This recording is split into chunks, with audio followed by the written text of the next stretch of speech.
Hey, Grayson, I'm the only one of the Robins that hasn't led a Teen Titans team. Don't you think it's about time I took over and led the Titans? I think we're gonna have to do a hard pass on that, Jason. What? Why? Well, you kill people. It's not really a good look for the Teen Titans. You let Damien into the Titans? That little psycho's killed a bunch of people. Well, he killed people with a sword. You kill people with guns. It's just not the look we're going for with the Titans. Sorry, Jason. Duh. Bizarro not be in a superhero team with a Red Hood?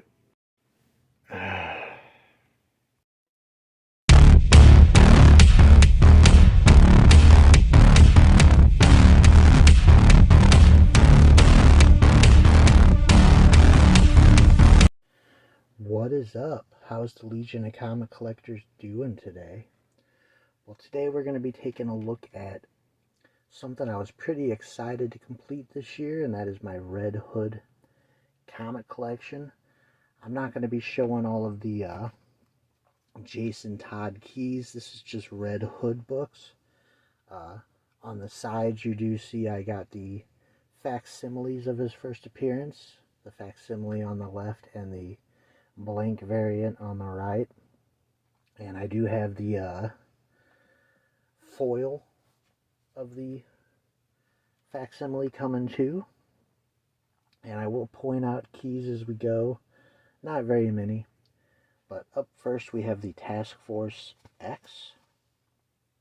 And I do have issue 1 and a variant that came in a Walmart pack. I believe I got that from. And then we have issue 2. And I don't think I got this out of a Walmart pack, but we got a foil local comic book shop day variant of issue 2.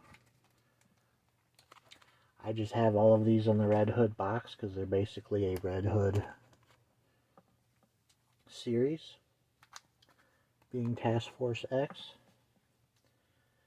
I recently finished this too.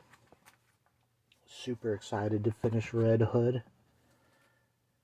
Just sort of randomly got on a kick of collecting all the Red Hood books after going after the Jason Todd keys. Getting his first appearance was I think that was a big goal 2 years ago. Not 100% sure. So there we have the 12 issues of Task Force X. And then we have his original mini, sort of going back and explaining how he became Red Hood. Because, you know, he died way back in the 80s. He wasn't around too long. And then a character called Red Hood appeared in Batman, which we all thought was going to be Red Hood, and then turned out to be, thought was going to be Jason Todd, and it turned out to be him. It's really cool.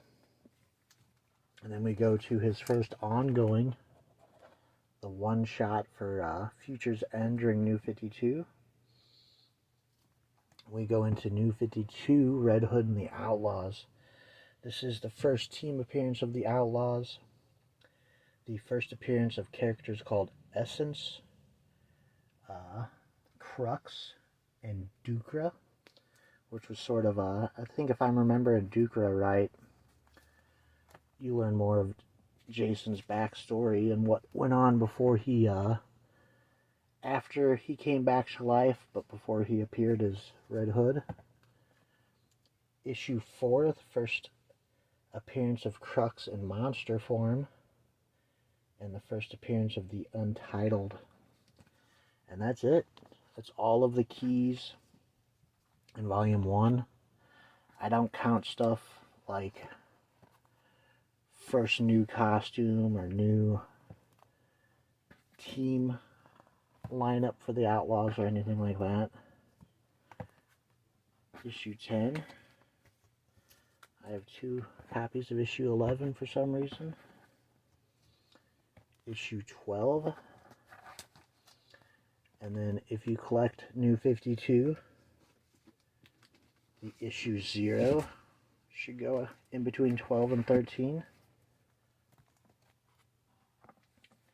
Here we got one of the last 3 I needed to complete the series, issue 15 here. I just really like the character Red Hood. He's similar to me to Damian in that he don't fit the 2 issue 19s. He don't fit the Bat family mold per se. I think he's a breath of fresh air personally into the Bat family. Sort of going against everything Batman believes and so forth. Just a cool character. Issue 25 I think was the 3rd or 4th to last one I needed. The 25s for some reason. I think when I got down to 3 or 4, I needed issue 25 from both runs for some, just how it worked out. And the issue 25 of the next volume was hard to get, sort of tough to find. I do have I have cover A's and B's, just sort of how I managed to come across them. Issue 32 being a Bombshells cover. Issue 33. And these stories, I mean, I could take or leave some of them. I think in volume 2 there's some really good stuff. I know this volume 1 was real controversial and how they portrayed Starfire. It received a lot of flack back in the day. And then I have two of Annual 1. I had completed this set and then found out there were some annuals I needed. And then we have a small series here. In between Red Hood and the Outlaws volume 1 and 2, there was a Red Hood Arsenal series near the end of New 52. As you can see, the Jim Gordon Batman and his rookie army.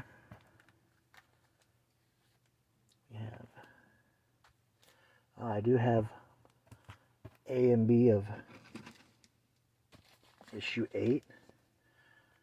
Neil Adams variant for issue 9. My buddy Retrotigo will like that. There's a John Romita Jr. variant for issue 11. And then issue 12, I guess I have, I don't know what variant. One of these is a variant. Issue 12. Not sure. So, you get through that. We just have Red Hood and the Outlaws volume 2 from Rebirth. We have the annuals, like I said, didn't know exist, had to go get them. There's 3 annuals for Rebirth. And then you have the Rebirth Special, 2 covers. And then you get into the Rebirth series. I really enjoyed this Outlaws team with Artemis and Bizarro. And for those who haven't read it, this particular Bizarro gets like super smart for a minute. And then they like disappear for a while. They go a different direction with the comic, which was sort of hit or miss at times. A really cool Bizarro logo cover for those who collect Superman logos. Sort of went a different direction with the comic, and then they kind of briefly come back at the end. But I really enjoyed. See, here's where Bizarro's super smart. He builds them like a base in like a different dimension, sort of hovering above Gotham. It's pretty cool. I really enjoyed the beginning of this series. And there's some stories, like I said, hit or miss. I don't really care for him, like, becoming a... He, like, became a crime lord and took over the Iceberg Lounge from the Penguin for a bit. Which I guess was alright. Not my favorite.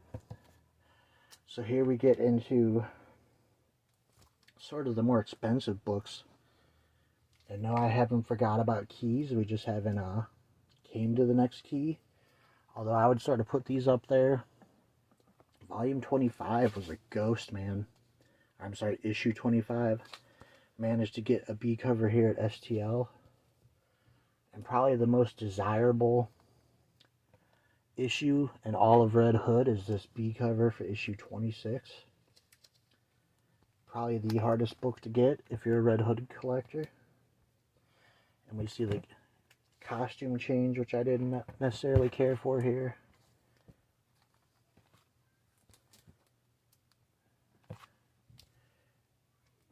I think we're getting up to his running the Iceberg Lounge era. Another pretty cool cover here. And, you know, you kind of see I just kind of have whatever I happen to have come across. I got that issue 26, the rough one I was talking about, in a lot on an auction. Pretty cheap. Issue 40 with the, I don't even know what you would call it, the cover that, I forget what you call those covers. Acetate? There we go. The acetate cover during Villains Month. Pretty cool. We have a deceased variant.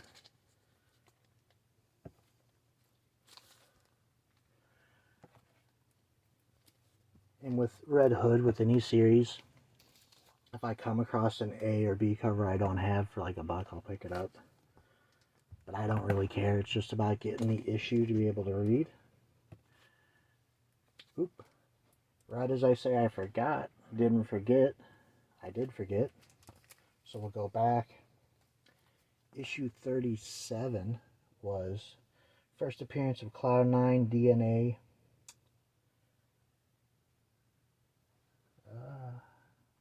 Devour, Rose and Arms.